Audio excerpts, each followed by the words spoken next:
C'est un peu Naïsna à Bruxelles, ou comment l'appel de la secrétaire d'État aux affaires européennes Amélie de Montchalin a créé une équipe de France au Parlement européen a connu un flop retentissant.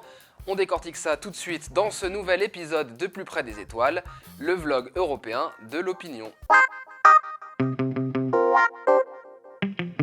Ils étaient tous invités ce vendredi à Matignon, les 79 députés européens français qui viennent d'être élus ou réélus, autour d'Édouard Philippe et d'une douzaine de ministres, dans une ambiance toute patriotique. Nous accueillons les 79 députés européens élus et je pense qu'il est nécessaire que nous créions une équipe de France. Le rendez-vous était avant tout technique puisqu'il s'agissait de discuter de la coordination du travail entre les parlementaires européens d'une part et les services de l'État chargés des questions européennes d'autre part.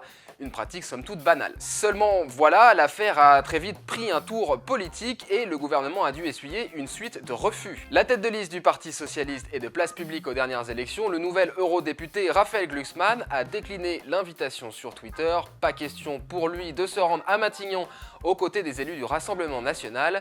Je me sens plus proche d'un socialiste espagnol que d'un nationaliste français, a-t-il écrit. C'est aussi non pour la France insoumise qui assure qu'elle n'a aucune consigne à respecter de la part du gouvernement. C'est enfin aussi trop tôt précipité pour les Verts qui, en bons fédéralistes, expliquent qu'ils représentent tous les citoyens européens et pas que les Français. Au final, seule une partie des élus, des Républicains et du Rassemblement National se rendront à ce rendez-vous à Matignon politisé à l'extrême.